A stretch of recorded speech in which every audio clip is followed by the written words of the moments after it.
So if you made it to this video, it's probably because you're looking for a performance boost on some of your previous generation AMD PC gaming gear. And that's what I have right here. I have a 5600X Ryzen processor and a 5700 XT AMD Radeon graphics card. Now, I know the 5600X is current generation, but don't click away, because if you have something like a 2700, 2700X, 3700, 3600, heck, it even goes back to the 1000 series of the CPUs from Ryzen, you're going to get access to 5 to 15% performance increases by watching this video. So don't click away. Like I said, we're going to test this theory using these two components, and we'll talk about the real world performance increases that you get. So follow me along this journey and let's jump into it.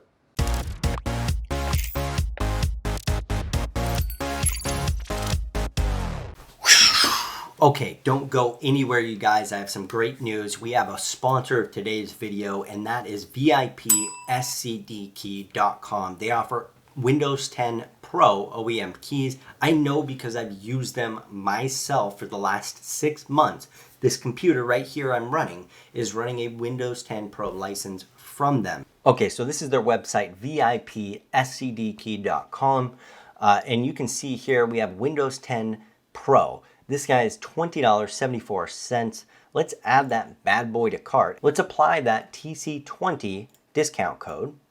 And as you can see here, it's giving you $4.15 discount, totaling $16.59 after the discount. Just the ability to get a discounted Windows 10 OEM key is huge, because building costs are through the roof right now. This is going to be a great way to save money for you. So let's support our sponsor. Go down below, check out the links in the description, and use discount code TC20. Other than that, you guys, that's all. Let's jump into today's video.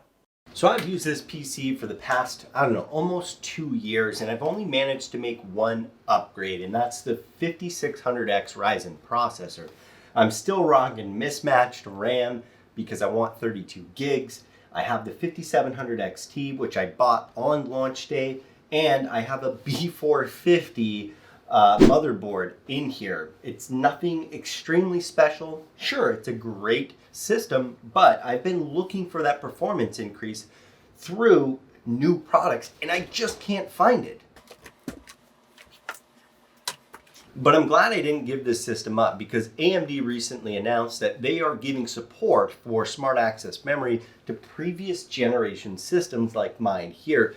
And I'm assuming you probably have something similar. There's a very good chance that you'll be able to get access to this feature and give yourself that 5% boost. So what we're going to talk about and cover today is how to turn that smart access memory on, how to verify that it's working. We're going to test some games before smart access memory is actually turned on, and then we're going to turn it on and see what kind of real world performance increases we get. And I'm going to give you a quick breakdown of some of the top tested games utilizing this technology, so you know which game to look for if you want access to this feature through AMD. So first and foremost, what is smart access memory and why should you care? Well, it's free performance left on the table if you don't turn it on. It's, how I would put it, is AMD's way to compete against something like DLSS from Nvidia, or some of their other features like ray tracing that they're obviously developing at a much faster rate. So AMD needs a technology to compete against Nvidia. The way AMD defines it is enables the processor to harness the full potential of the graphics card's memory. Enjoy increased performance with all AMD in your system for the ultimate gaming advantage.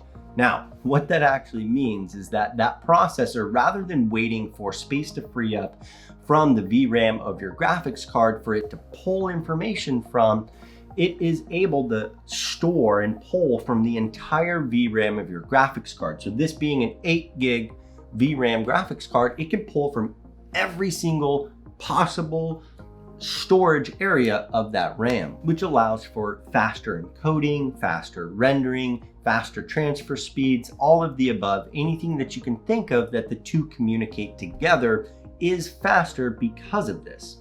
So the big kicker is, where in the heck do you find this technology and how do you turn it on? Well, if you have compatible hardware, make sure that it's all up to date, because you will have to update your BIOS if you haven't.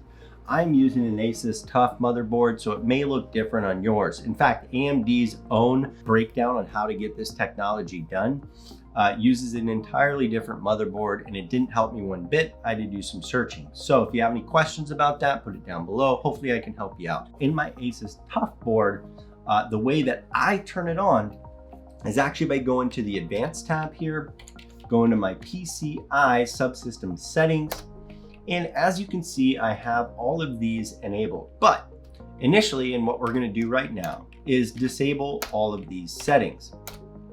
Now, I'll tell you a little bit more about these settings later and why you want them on, but for now, we're gonna disable that. That's where they are within your BIOS. Again, it may look different depending on what you have. So we're gonna leave this disabled, and I'm gonna do some gameplay on Cold War, which is actually one of AMD's performance metrics they put on their website, saying that you can get a pretty dang good increase in performance. Again, I'm not using the 6000 series GPU, but I am using a 5000 series CPU. So maybe there is some good performance. I'm not using PCIe Gen 4, I'm using Gen 3, but I would still at least expect something out of this. I mean, I don't expect nothing.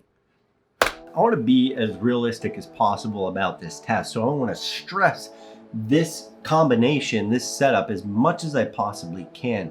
So I'm leaving all my settings on high and ultra, ultimately just maxing out the performance that I can on this graphics card and CPU. So I think my card's getting a little warmed up here, at least my internet connection is, because this is looking a little rough.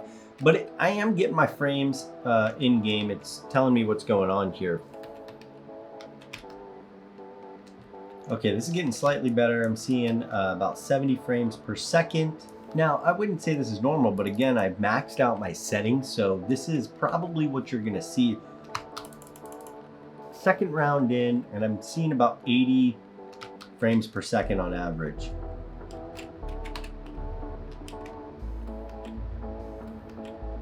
Of course, I spawned right behind you. Now, 80 is not terrible. I can tell you right now, I probably wouldn't play on this. This would not be my go-to move.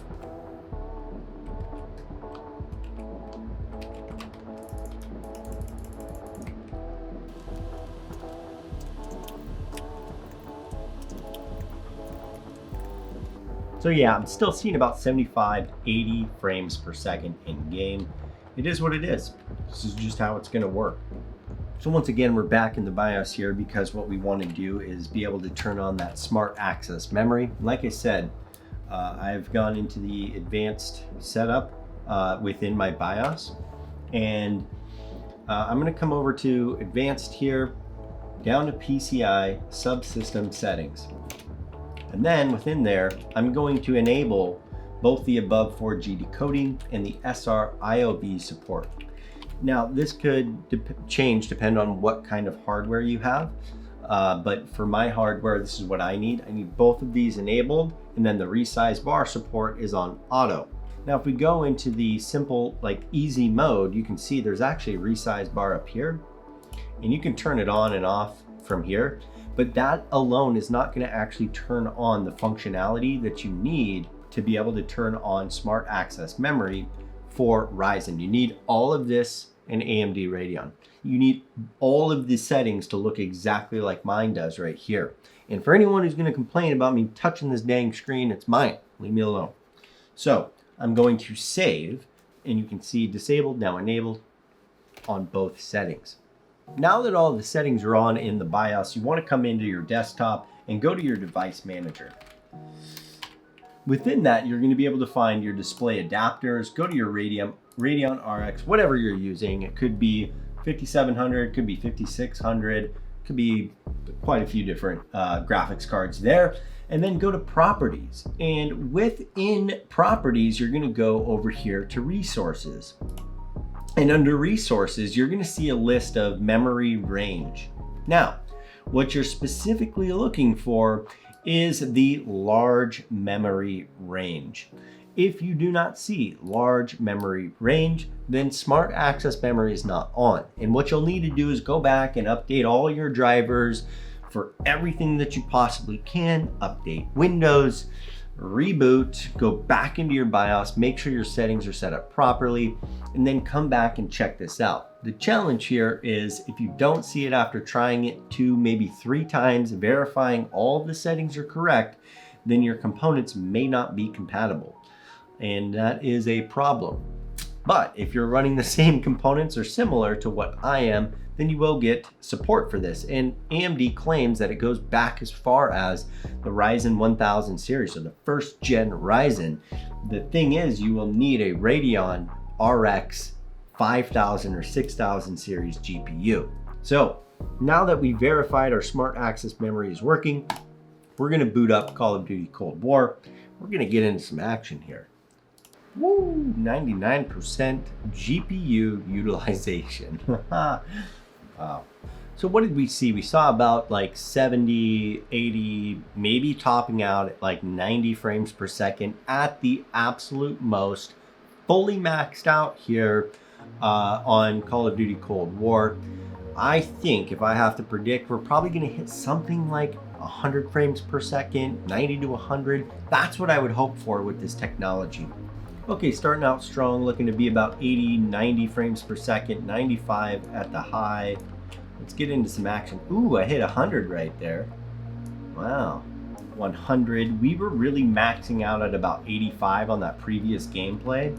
And I'm not locked at 100 frames per second, but it's locked at about 95 frames per second right here. That's a pretty good increase. I haven't really seen this drop any lower. That was 110. I saw 110 on the ticker there. I think that's about as good as it's gonna get.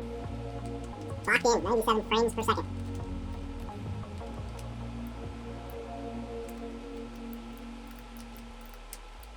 I'm like thoroughly impressed here. So previously, like I said, with smart access memory off, we were really capping out at about 85, maybe 90 on the top end, but it was locked in pretty steady around that rate. We do see a bit more fluctuation here with smart access memory on. Like I'm going anywhere from about 90, 87 up to 110. So there's a lot more fluctuation there, which isn't always a bad thing, but it's not always a good thing either. It's less consistent. However, the gameplay is a lot more smooth, and I am actually seeing the real benefit here while I'm playing. I'm actually doing better in game with it on. At the end of the day, I think there's a very big drawback when it comes to this technology and it being a competitor against Nvidia's new technologies, specifically DLSS. If you look at DLSS, even though it's a different technology, it is an added benefit that they give you using the RTX cards. And that added benefit gives you a massive increase in performance at higher fidelities. That being said, if AMD can actually lock this down and it be a usable, feasible technology that gives you 15, 20% increases across the board, it is going to be a high competitor against DLSS and give you maximum performance increases at 4K resolutions, which is really where we're going in today's day and age. Now, this is a first generation style feature, and I expect that AMD, as time goes on, will increase the performance and you'll get better returns. They are invested in this so much that they're giving everybody access to it. At the end of the day though, my experience was actually pretty dang good. You guys saw it on actual camera. We went from about 85 frames per second in game on average in Cold War up to about, I'd say 95 to 100. That's a pretty good performance gain, close to about 15%. I don't know, maybe some of that is the particular map. So I'll give it about a 10% error rate, which in this case, you know, the difference, the delta of the two is probably about 2 frames per second, maybe 3 at the most. So if you shrink that down, we're talking about an actual real world performance of about 8 to 10 frames per second in game on average. You guys, hey, that's my take on this particular performance gain that you can get for free right now if you have current technology that supports it. But that's my take, and I'm glad you watched this video. Please hit that like button, subscribe to the channel. We have like 90 to 100 different videos that you guys can check out. A lot of them around PC gaming, console gaming, displays, monitors, gaming mice, all that fun stuff. So we're going to be posting a video once a week for you guys if you hit that subscribe button, and you can contribute to what comes up next. So as always, I'll catch you guys in the next video.